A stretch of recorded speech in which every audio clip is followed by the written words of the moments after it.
And hello everybody. Yes, finally a new video with apologetics in mind. In the last video I talked about how you should not raise your kids, and hopefully it helped you to be more conscious about the importance of your role as a parent, or maybe even as a youth leader, or just your role as being an example. Now, there is another thing I would like to talk about. I came to realize that one of the biggest weapons of Satan is that of shaming and naming.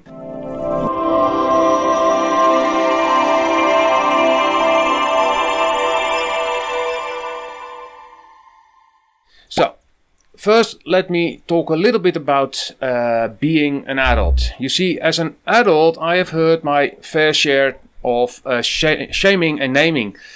And I kind of got used to it. Years ago I was invited by a school to talk about evolution and creation. That was great fun. I recorded it and put it online on YouTube back then. Within a few days my inbox was literally exploding. I received an avalanche of hate mail.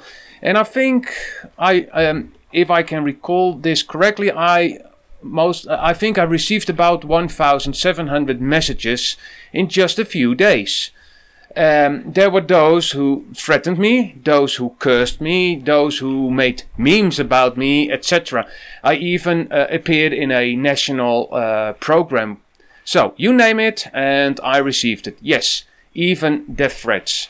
I even received angry messages from fellow Christians. Although I need to be fair, a few messages were encouraging as well. Some Christians said that they would pray for me, for example. I wasn't shocked too much, although I was impressed how fast things can go viral. Overall, I think that adult Christians should be able to shrug their shoulders and look up to the Lord for their confirmation. But I also realize that this can be very hard when one's personality is more leaning towards the emotional side. Mind you, I do not say that you're dumb when you feel uncomfortable with these kind of attacks. But what I do say though is that when one is firmly rooted in Christ, he or she should be able to take some blows. Romans chapter 8 verse 16 and 17. The Spirit itself beareth witness with our spirit, that we are children of God. And if children, then heirs, heirs of God, and joint heirs with Christ. If so be that we suffer with him, that we may be also glorified together. But how different is it when you're still a young child or even a teenager? God blessed us with 5 children. My wife and I received 5 children, of which 3 of them are already in their teens. Even though they are pretty secure in their faith, they still struggle when it comes to nasty remarks of peer pressure. Mostly they come to us with their questions or to receive confirmation. And I mean, that's the big bonus when you're able to homeschool your own children, right?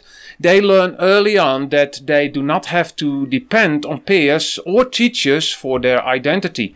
No, they can actually mirror themselves with their parents, in our case with us. Proverbs chapter 1 verse 8 and 9. My son, hear the instruction of thy father, and forsake not the law of thy mother. For they shall be an ornament of grace unto thy head, and chains about thy neck. So, and this is often the opposite when children go to school. There they look at other children of their own age and they wonder, what is this or that kid doing? How do they behave? What do they think? And I think there is no need to explain that these role models aren't really great. I mean, they're a little bit sketchy, right? To say it at least. I mean, how could a child of 13 be a role model of another child? The child itself needs to learn a lot of lessons first before it can function as a good role model for another. Proverbs chapter 2 verse 4 and 5. If thou seekest her, which is wisdom, as silver, and searchest for her as for hid treasures, then shalt thou understand the fear of the Lord and find the knowledge of God. So, but even if a child looks up to a teacher, for example, who is an adult, I assume, it doesn't mean they are safe. Sure enough, there are teachers who are really good in their job. I mean, they really love their job and want to try to get the best out of your child. And there was a time I believed that actually all teachers were like that. I actually thought that those few teachers who pulled me down with their words were the exception. But sadly enough, I have to admit that I have been pretty naive on that issue. So, there are teachers out there who I would call mercenaries. Actually, they are being paid to do their jobs, right? And I know this sounds harsh, but I can't put it in any other way. They seem to care only about how to survive another day with those pesky teenagers. And they seem to find joy in bullying some of them. This kind of people will quickly find out the weak spots of the children in their classes. And when I look back at my school-going years, I can precisely name some of these teachers. I won't do it, but they didn't like the fact that I wasn't really like the rest of the group. I had different ideas. I didn't respond the same as the others did. I didn't give the expected answers. I questioned some ideas. All good ingredients for some old-fashioned shaming and naming. And actually, Jesus already warned about this in Matthew chapter 7, where he says, "Beware of false prophets, which come to you in sheep's clothing, but inwardly they are ravening wolves. Ye shall know them by their fruits. Do men gather grapes of thorns, or figs of thistles? Even so, every good tree bringeth forth good fruit, but a corrupt tree bringeth forth evil fruit." So I hate to say this, but many Christians seem to be totally oblivious to this text. They seem to think that, prophets only walk around in and around religious activities, right? But they forget that a false prophet can easily be disguised as a teacher who mostly want to mold their students into their own worldview. So, shaming can have very negative effects on children.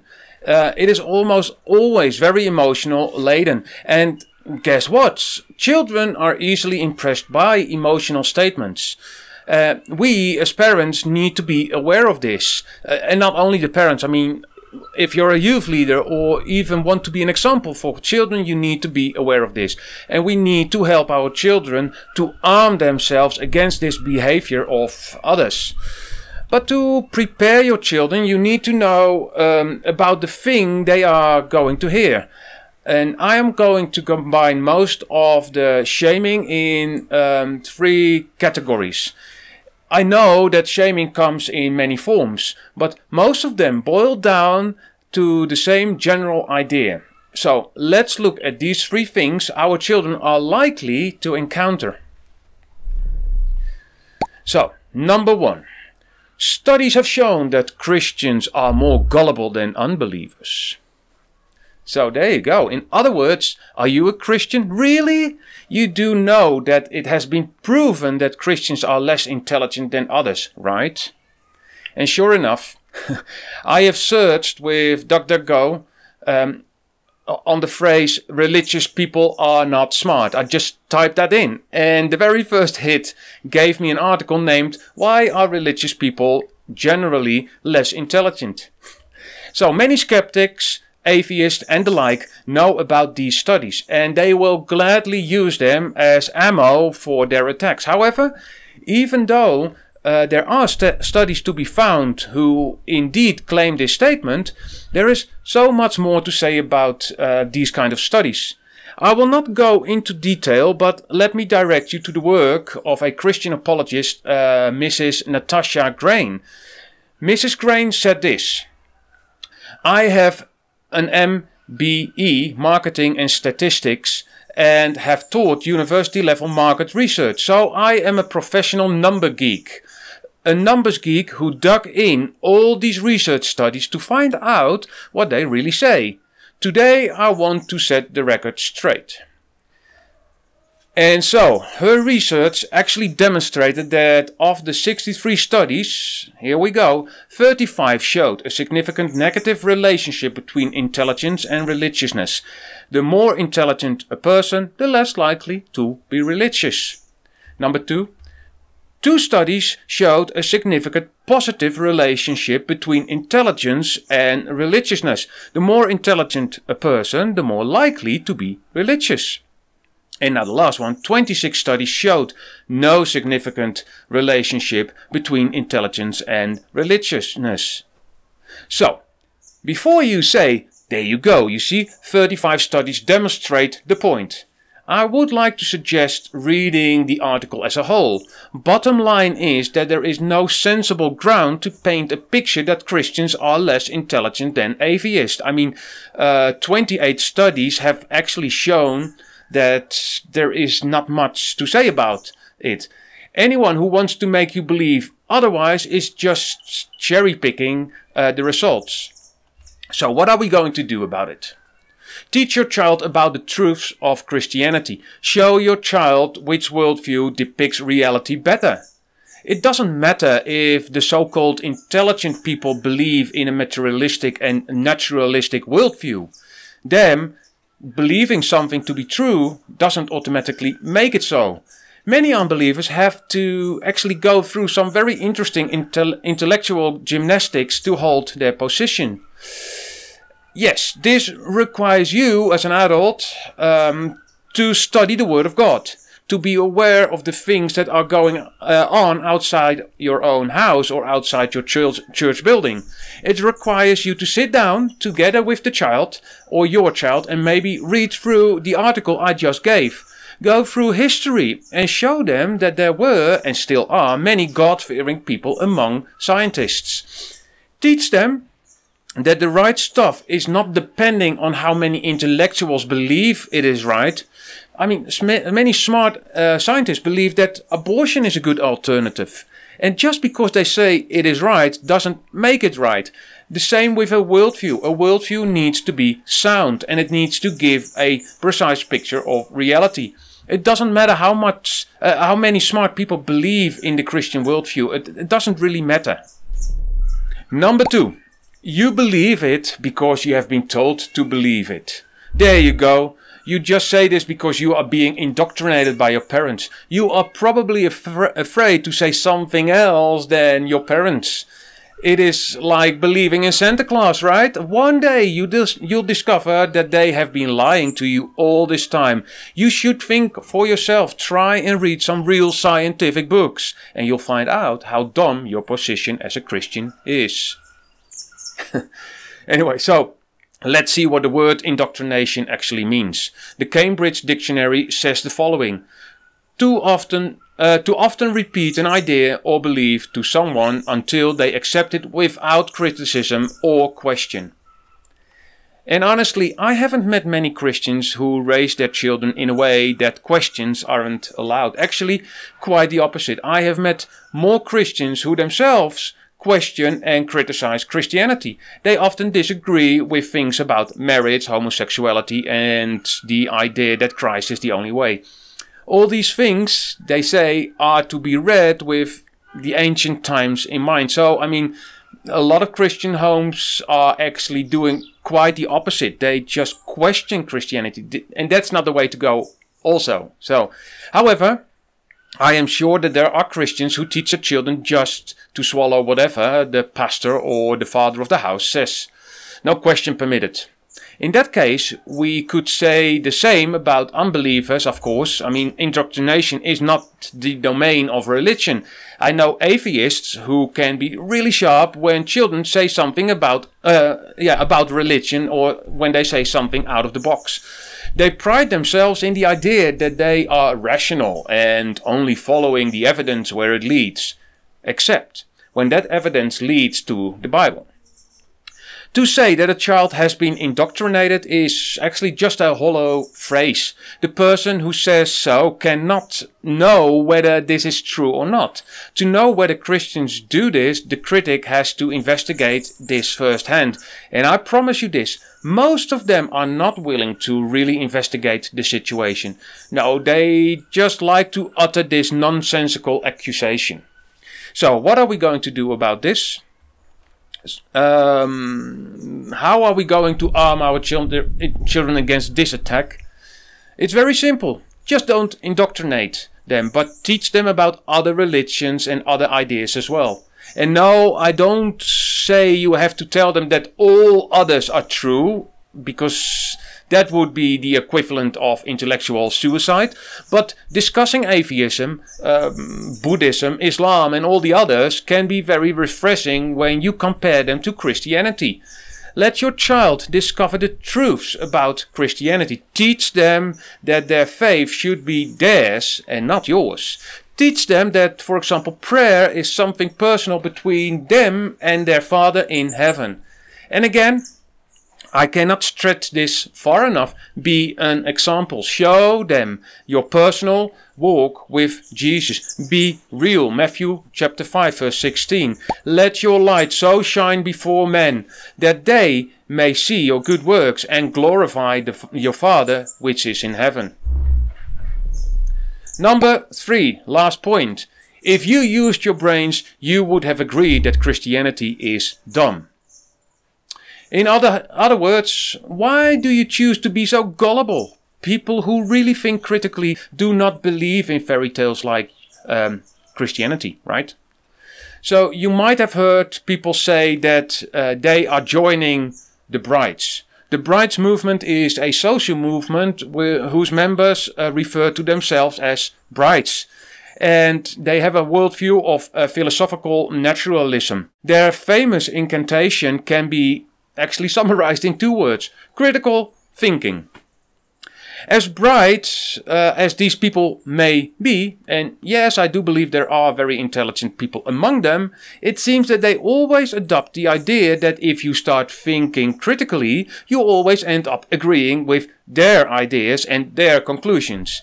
In other words, if you believe in a supernatural being, you are not thinking clearly. If you logically follow the evidence, they say, you will have to dismiss the existence of God. And sadly, even though they apparently have some good working brains, at least the ones I've seen, they can never be wise in a godly way. Psalm 14, verse 1, the fool has said in his heart, there is no God. Both Christians and atheists mostly refuse to believe without evidence. This actually begs the question of what can be seen as evidence. And again, both the Christian and the atheist and critic will defend their own position, as they both believe they have sufficient evidence. And you see where I'm going with this, right? Nowhere. I mean, these discussions are quite often useless because we all have the same evidence.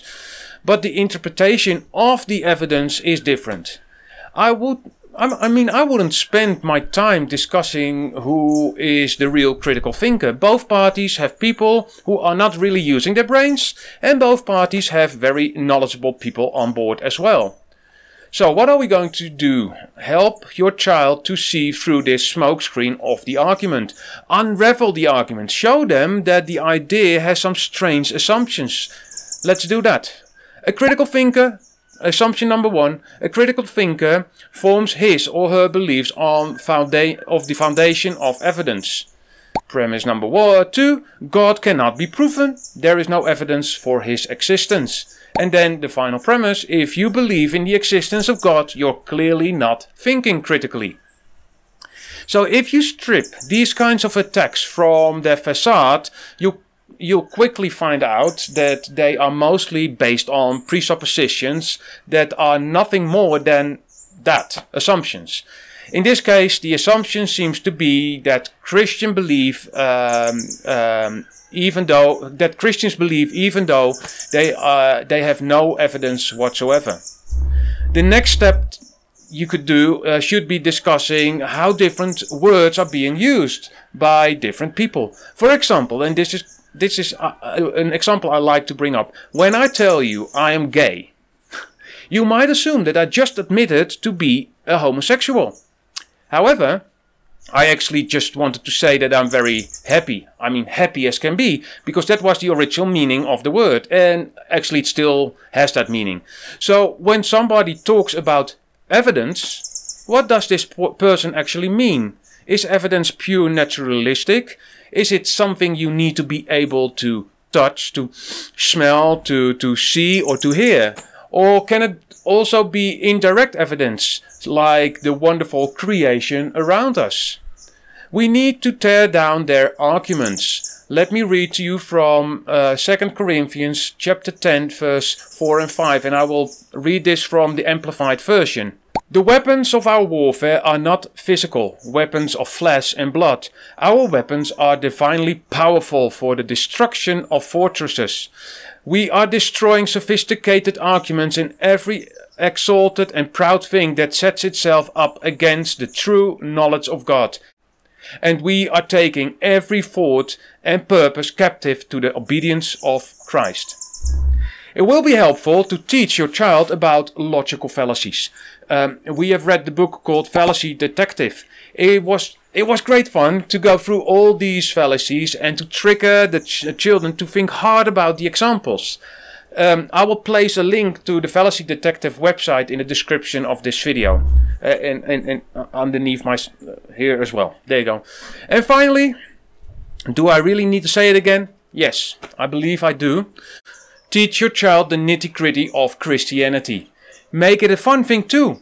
Don't just read a bit of the Bible and leave the rest to the youth pastor. No, read a bit and discuss it. Try to find some extra information about the part you have just read. And don't avoid the difficult parts. Tackle them head on. And do shy away from not admitting that you have trouble to understand certain things as well. I mean, some people think, oh, I cannot admit this because I need to know everything. No, you don't know everything. I mean, children are just fine with that, right? And of course, that means that you will have to do some homework yourself as well. But isn't that worthwhile? You are in the unique position, in a unique situation that you can help your child or a child on his or her way to the Father in heaven. Don't take that responsibility too lightly. So, these were my main 3 points. I wanted to discuss this with you because I think it's really important. Please don't hesitate to mention more of these shaming tactics in the comment section below. Let me quote myself from my last video. So, in the end, we all want to raise our children to become strong followers of Christ. You did not receive children to see them do well in the world, but become lost for eternity, right? I mean, my wife once said that she wasn't planning on raising our children to become ready for hell. Kent Hovind, I think it was Kent Hovind, used to make a joke, and I think it was in his very first seminar, even before 1998, where he said, everybody is good for something. Even the worst of you could serve as bad examples, if nothing else.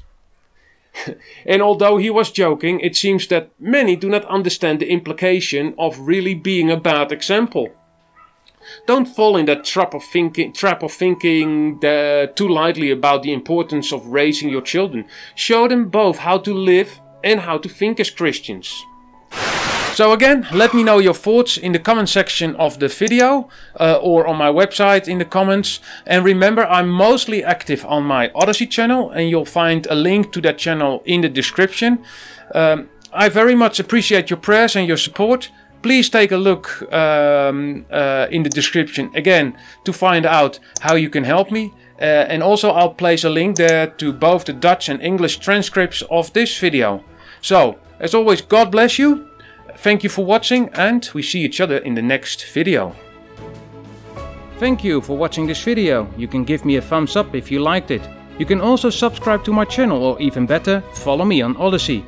That way you will never miss a new video. You will find all the links in the description below.